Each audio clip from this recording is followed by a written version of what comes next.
I don't care if they can only go up there once a month. We would like them to go up there at least once a week. But they have to be involved in the young man's life. These young men have to see us.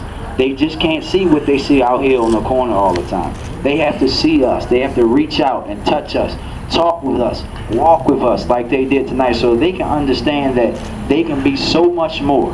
And the only way they're going to do that is if we continue to show them. So I thank you all for coming out here tonight, but know that this is just the beginning of a school year. As Munir's been saying all week, this is just the beginning of something new, a tradition in Baltimore that we're going to start, of starting the school year off right for our young men and our young women.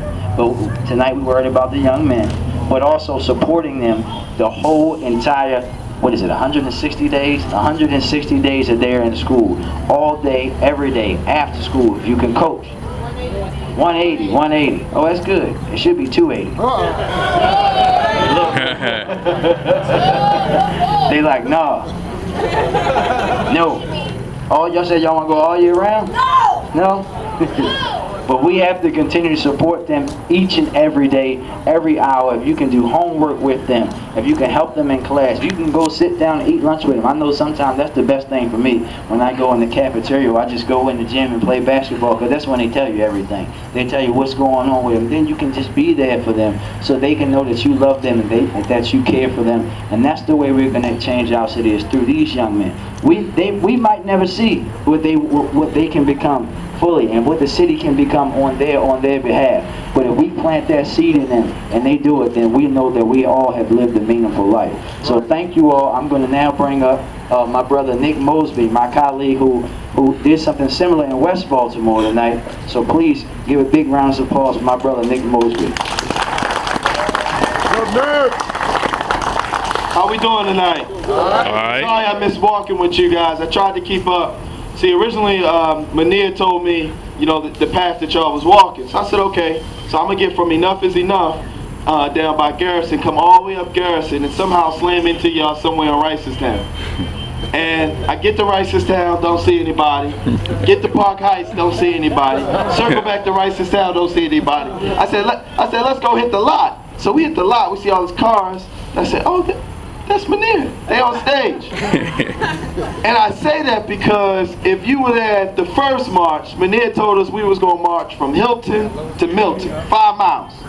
Well, that night, I walked home in my dress shoes, and I walked from Hilton to Milton to Milton to Hilton, right? So I said, there's no way Munir's march is going to be over in an hour and a half, but I'm out here, I'm out here, and I was going to do any and everything to make it, because I know what Munir is doing is so critically important.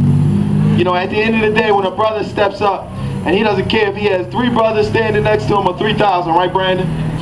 He's standing up for his community. And it's that type of commitment and that type of consistency that we're going to need to turn and make a U-turn on some of the systemic ills that plague our community. Correct, folks? Amen. Absolutely. Because at the end of the day, no matter we're from East Baltimore, West Baltimore, no matter if we're white or black, I don't care where we are, what we come from, or what we've done yesterday or 10 years ago. It's about these children. It's about the children that are standing in front of us today and protecting their trajectory and telling them we don't care what zip code they come from, but they can be somebody.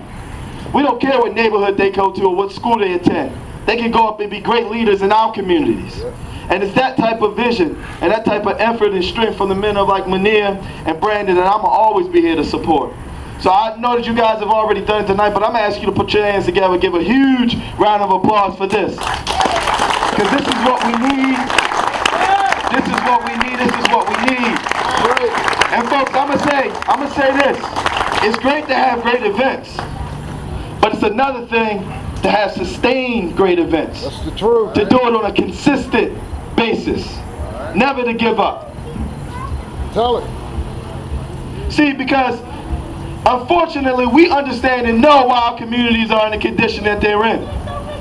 Unfortunately, we know that the sins that our young brothers and sisters are doing on a daily basis, from corner to corner, from north to south to east to west, are no more than sins from generations prior. Tell the truth. Come on. And we're here to say we're marching in a path, in a new light, and we're coming together and having solidarity. So I just like to commend Mania. Whenever my phone rings, 410-6262, I pick up. Whenever I hear Brandon call me, I pick up. And I ask that we continue to do this. So every person here, I ask that you commit to come back to another event. And when you come back, you bring somebody else. Because I'll tell you, Mania's going to be out here whether it's 3 guys or 3,000 next to him. But I'm asking each and every one of you to continue this effort. It's consistency that will forever change our communities. Amen? Amen. See, because individually we can be great. But collectively, we can forever change our corners, our streets, our neighborhood, and the city of Baltimore. Thanks, Mania. Thanks, Brandon Scott. And thank you, Councilman, Councilwoman.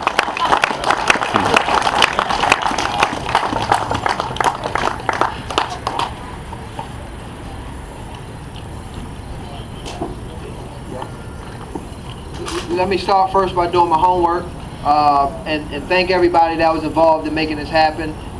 Thank you to Park Heights Renaissance for allowing us to use this space and actually putting up the insurance, taking care of those matters. Thank you to the City of Baltimore, our elected officials.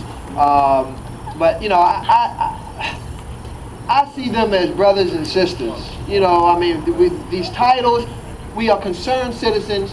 Everybody has different titles, different roles, different responsibilities, but at the core, we are human beings, and I think all of the human beings that are involved in trying to make the city better, whether it's someone in the police department, someone in city council, someone in an administrative office that you may not even never know, but they're doing things behind the scene to make things happen. So we thank everyone. And that doesn't mean we got to agree with everything all the time, but we can still applaud the effort of people who are trying to make this city better. And of course, with complex issues, you know, we're going to have some disagreements, but if we stick to some core principles, we will change this city. So, to our young guys, to our kids, you got to listen now. I'm talking to you all right? Now I'm talking to you. First of all, I want my $2 tomorrow, all right? But I'll get that from you when you turn 18. But listen, Chris, you listening? Okay? Here's what you all have to do. Here's what you all, Eli, here's what you all have to do. You all have to not only just go to school, you have to learn how to become a powerful man. Okay? You have to learn how to change this world. You have to learn so much stuff that your head starts to get bigger as you go through the grades. By the time you reach 12th grade, your head should be this big because of all the stuff that you're learning. Now you may have to get a new hat and get big size t-shirts, but with all that information, you are going to change this world. You're going to improve this world. That's what you all have to do.